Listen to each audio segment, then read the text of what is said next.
मसीह यीशु के नाम में आपको सलाम। आज हम काहिनों के बारे में सीखेंगे। लावियों के घराने से काहिन बनते थे। दरअसल अगर आप नस्ली तौर पर इस खानदान का हिस्सा ना होते, अगर आप नसबनामा में शामिल ना होते, तो आपको हैकल में खिदमत करने का कोई हक नहीं था। वो तकरीबन उस मुल्क को चलाने वालों में थे, क्योंकि वहां सियासत और मजहब अलग अलग नहीं थे। काहिनों के अंदर मुताद्दिद गिरोह थे, जैसा कि ज़ैल में बयान किया गया है। सबसे पहले सरदार काहिन।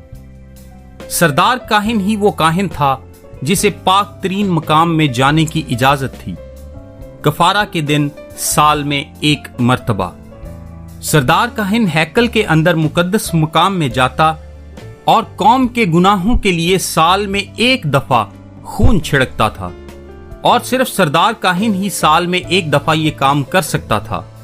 वो सैनहिड्रन यानी सदर अदालत के सदर के तौर पर भी काम करता था। सैनहिड्रन का मतलब है काउंसिल या असेंबली। यहां कौमी असेंबली या सेनेट की तरह 70 हुक्मरान बुजुर्ग थे। उनमें 70 हुक्मरान थे और उनके साथ वो सदर था। उन्हीं से मिलकर सदर अदालत बनती थी। यही सैनहिड्रन यहूदी कौम की सुप्रीम कोर्ट भी थी। वो कानून बनाते और उन्हें बरकरार रखते थे। वो तमाम कवानीन बनाने के साथ साथ अदालत के तमाम फैसले भी करते थे, यानी फैसला साजी और कानून साजी दोनों काम सैनहिड्रन करती थी, और सरदार काहिन उसका सदर होता था। फिर इसके बाद अगला अहम शख्स है हैकल का कप्तान। वहां एक और तरह का काहिन भी था और उसे हैकल का कप्तान कहा जाता था। वो अहमियत में सरदार काहिन से दूसरे दर्जा पर था। वो हैकल की पुलिस का चीफ था। अब इसराइल की अपनी पुलिस फोर्स भी थी और वो सब भी काहिन थे। ये वो लोग थे जो मुल्क के निजाम के लिए दी गई हदायत और अहकामात की तकमील करते थे। चुनाचे हैकल का कप्तान हैकल की पुलिस का सरबराह था और उसे लोगों को गिरफ्तार करने का इख्तियार हासिल था, और वैसे भी उसे सरदार काहिन चुनता था, और वो सरदार काहिन के घराने से या किसी मुअज़्ज़ज़ घराने से चुना जाता था। दूसरे लफ्जों में ये आदमी सरदार काहिन के लिए कठपुतली की तरह था। उसे गिरफ्तारी का इख्तियार हासिल था, लिहाजा अगर सरदार काहिन किसी को गिरफ्तार कराना चाहता हो तो उसका सिर्फ इतना कह देना ही काफी था कि फलां शख्स को गिरफ्तार करो, वरना तुम अपनी नौकरी से फारिग हो। असल हुक्मरानी तो सरदार काहिन की थी। फिर इसके बाद हैं चीफ प्रीस्ट्स यानी सरदार काहिन। ये तीसरी किस्म के काहिन थे। उर्दू तर्जुमा में इनको भी सरदार काहिन ही कहा गया है। चीफ प्रीस्ट्स या सरदार काहिन कोई सरकारी लक़ब नहीं था। ये एक ग्रुप की तरह था जिसमें मुदर्जा झैल लोग शामिल थे। मौजूदा सरदार काहिन, पुराने सरदार काहिन, हैकल का कप्तान और फिर कुछ दूसरे काहिन जिनको आप अशराफिया कहते हैं। ये एक मखसूस ग्रुप हैकल की और उसके खजाने की निगहबानी करता था। ये चीफ काहिन थे।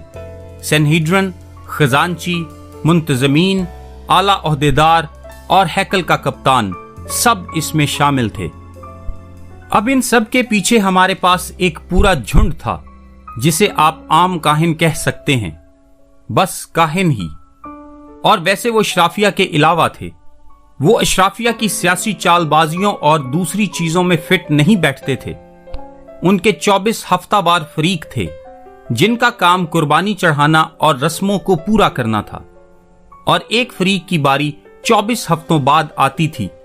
इसी वजह से वो सिर्फ साल के दौरान हैकल में वक्तन फवक्तन खिदमत करते थे। वो साल में 2 बार 1 हफ्ता हैकल में खिदमत के लिए आते थे।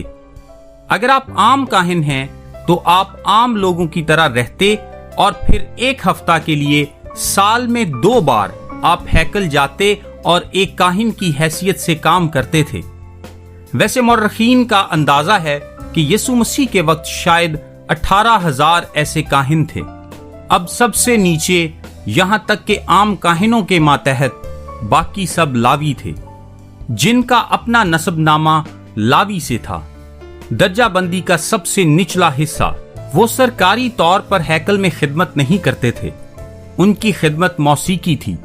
मौसीकी اور دوسری خدمات. کیسی خدمت؟ مثال کے طور پر یہودی مشنا جو ہمیں یہودی تاریخ کے بارے میں بہت کچھ بتاتی ہے، کہتی ہے کہ وہ ہیکل کے پولیس اہلکار تھے، لہٰذا وہ واقعی کسی روحانی خدمت میں کام نہیں کرتے تھے. وہ پولیس اہلکار تھے اور اس کے باوجود موسیقی کے میدان میں ان کی ایک حیرت انگیز روحانی خدمت موجود تھی، لیکن یہ خدمت ان کی قربان گاہ پر قربانیاں چڑھانے کی اصل خدمت کے ساتھ جڑی ہوئی تھی. کل ہم صدوقیوں اور اس کے بعد فریسیوں کے بارے میں سیکھیں گے. میرا نام تابش قاضی ہے اور یہ میسج آپ کو ڈیلی ورسز کی جانب سے بھیجا گیا ہے. روزانہ صبح اپنے واٹس ایپ پر بائبل کی آیات اور ان کی وضاحت انگلش، اردو اور آڈیو میں حاصل کرنے کے لیے ابھی 0332 430 45 62 پر واٹس ایپ میسج کریں. خدا آپ سب کو برکت دے. آمین.